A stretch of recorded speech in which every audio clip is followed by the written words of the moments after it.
Hey Cyril, so I took a look at the two sessions I got of you, and overall you're riding really well. I think you're riding in a way that will be very easy to improve upon, which is, I think, a lot more important than any position or pace anybody's actually at.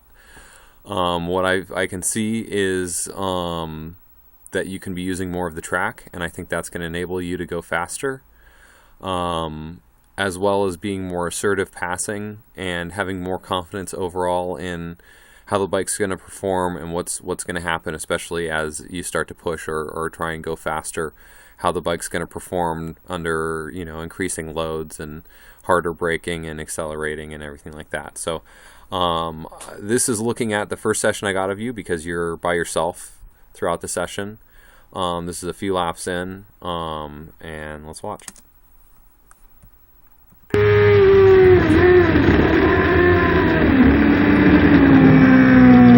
So I'll get back to turn 12 again next time, but you turned in pretty good. The later you can turn into 12, the better, because the more turning you can get done before the apex, the straighter the exit you'll have. And here you're not bad, but it's just important to make sure every time you hit the apex, you get your body over the apex. So you're close, but you can be another good foot to the right. So again, get more room to the left, you can allow it to go out more, so that's one easy way to carry corner speed.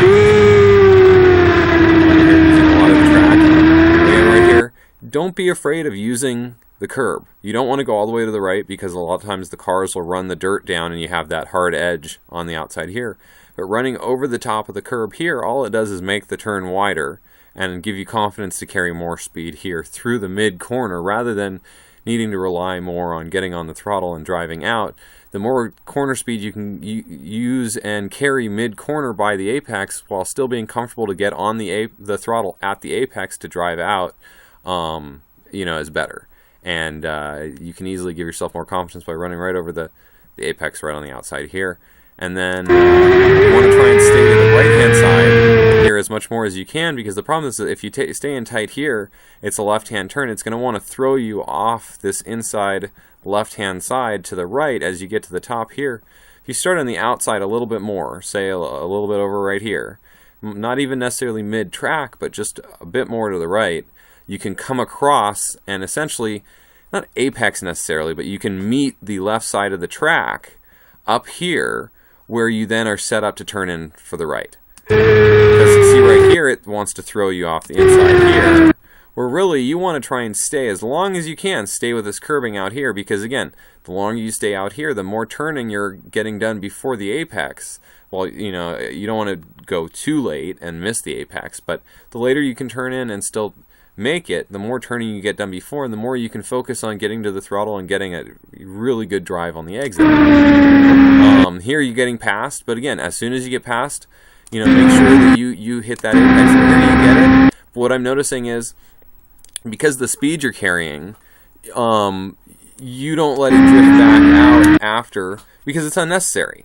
But it's just an example of where you can go and carry a lot more speed there, because if rather than being right here in the track, you're letting it drift out where Chris is over here to the left, it's going to make it so it's a wider turn. So even if you're going faster, it's going to be just the same as if you're going the pace you are right now, but using the whole track. You enter good right here. You can just see the speed that you can enter here. Now you don't want to take things out of context.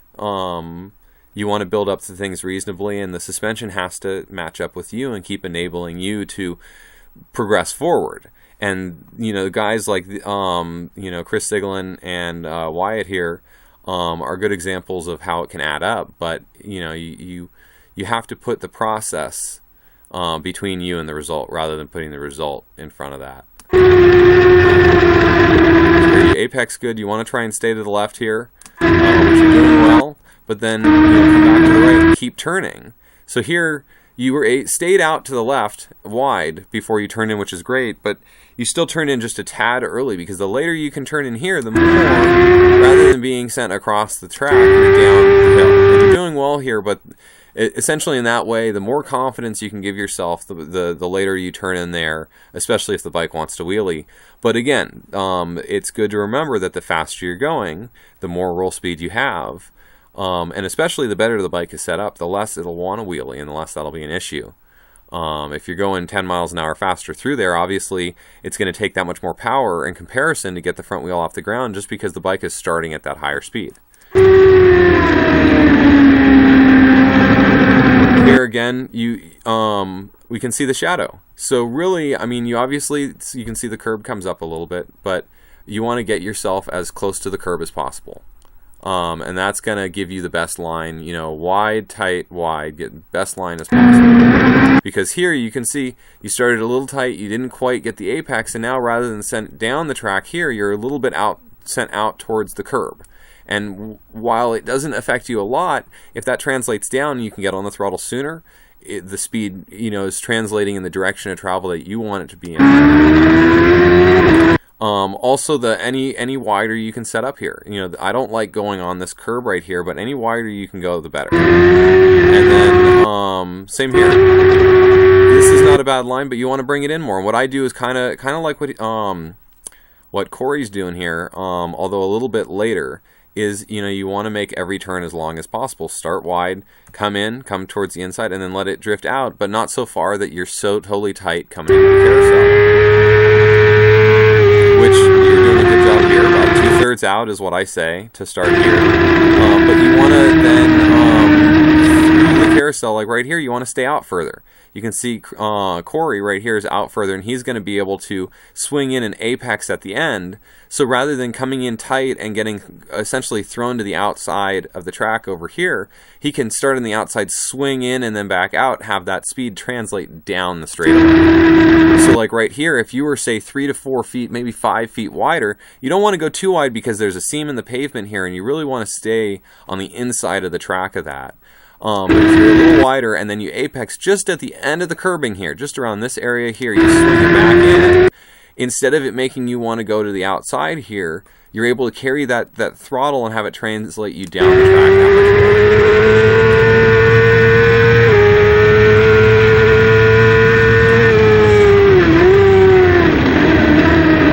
I like that you do your shifting in a consistent way where it's not banging it down the gears, but it's 1 gear, 2 gear. I'm a big believer in using the clutch, and you know, if it starts to do something I don't like, I can always grab the clutch more, but I can modulate it that way.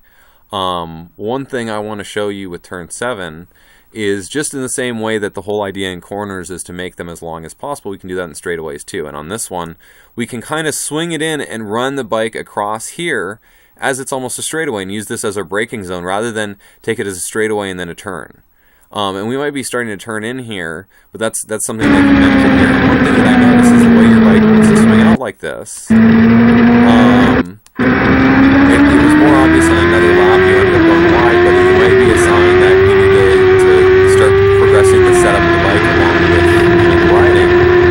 That spring-wise, it's as you start pushing it on the brakes, you know, carrying more speed into the corners and loading the bike more, that it's losing the correct geometry because you're progressing past the setup. And it may be something to adjust, it may be something like springs to change, but that's where something like suspension aspects really comes in. And I was super lucky hooking up with Jason Hans when I was doing track days before I even started racing, and working with him consistently till now really gave me perspective on both sides of that, and where we can improve and where we need the bike to be there with us to help us you know, continue to see how we can. Going through here, your lines are all pretty good. I mean, like right there, you're hitting the apex, you know, getting used as much track as you can, but overall, I mean, honestly, of all the people I saw riding that day on board that I put cameras on, you know, I don't think you're the fastest. I didn't really compare that, but I think that you're riding the best because you're riding the most consistent, and I think in the easiest way to build off of with the least bad habits. And I think it's just getting confidence to build from here. See a good line through here. But again, you know, you can obviously take more speed on the exit because you're able to not even use the whole track. You're cutting half track here. So if you're going faster and it requires you to use the whole track, well then great. But that's one way that I can look at this and see that you're very much going to be able to go faster. And then again, you know, just apex this as much as you can. You're not doing that, but you know that it can only help more.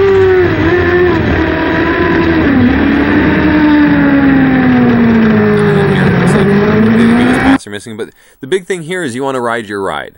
And you don't want to, obviously he was passing you pretty aggressively there, but don't give him any room. And, just ride your ride. And if he's going to go by you, let him go by you. But don't blow the corner because somebody's right on the inside of you and you feel like they're faster than you. Or for some reason you're going to give room for them. Let them find the way by you. And it's actually a far better situation, for them to go by you riding consistent and not even thinking they're there. Because to me, in that corner, it looks like you gave way a little bit and may have got either that or, for some reason, seeing them there wanting to pass you, you weren't able to make the turn in. But the important thing is whether you get passed or not is, riding in a way where you can respond to it. Not necessarily to get back by, but to not lose as much in that corner. And this is where, again, suspension setup as you progress can really help with that.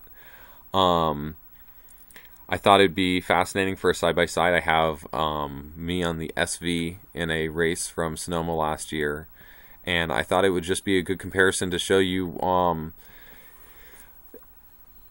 riding fast without power, where you have some more power here, and the corners are important to take advantage of, but it can be very easy to not necessarily have it as incentivized. And this will show just how taking advantage of just the corners and having a 70 horsepower bike, how you can still put together good lap times. So, if you can incorporate some more mid-corner speed into yours, it inevitably is you're going to go faster. So here. I'll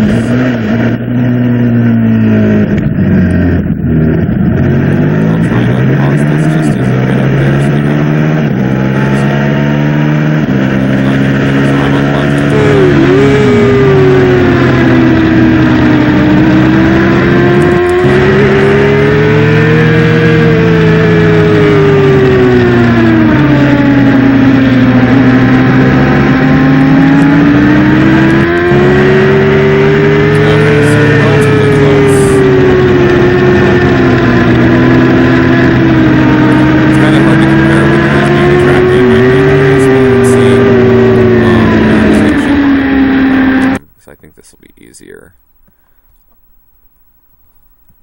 Go back just a little bit here. Starting outside, see cutting right over the apex, and then going out, and then right here standing it up and using the right over the curb. I'm not going on the outside, but right over the middle of the curb.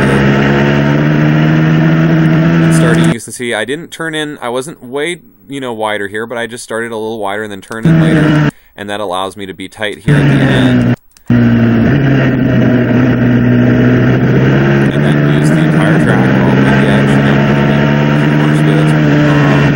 Acquiring that inside apex, turn it as late as I can inside apex. You can see it translates it down the track. And then here, I'm turning in pretty tight, but you can see with me being over the curbing, it translates it down the track instead of straight out. And again, I'm not on the curbing on the outside, but right to the edge of the track. And then I carry it to the inside. And I'm not over the inside, but then bringing it back out again. So outside, inside, outside. Mid-track. And then I'm not sure if this lap I pulled off that well, but here we have outside, and then, yeah, swing in a little bit. I didn't do it that great that time. But the SV, it's not quite as, you can get away with being sloppy more because of the lack of speed and the nimbleness of the bike going slower. And then here, you can kind of see how rather than stopping in the straightaway and then turning in, I kind of turn in right here. I start going straight for the apex. And then you can see I'm turning in, but then I kind of go straight afterwards, and then you get it turned, and then I have the straight line out. So I get it turned, hit the second apex. And then this is something I like to do that I've seen Joey Pasquarello and some other guys do, is there's essentially a straight line on the outside here. If you let the bike drift out, you got this straight line here. So you kind of let the bike run along that. So you run over this curb here, and then that sets you up to run over the outside, and then you're set up on the outside, and you can turn in. And so here, turns it over. Now I'm on the outside. I'm in the perfect place to turn in up here. Turn in. I want to be as far inside here. Now, obviously, there's some bumps along here, so you want to be aware of that. So, there's some other factors. Flip it over, hit the other apex.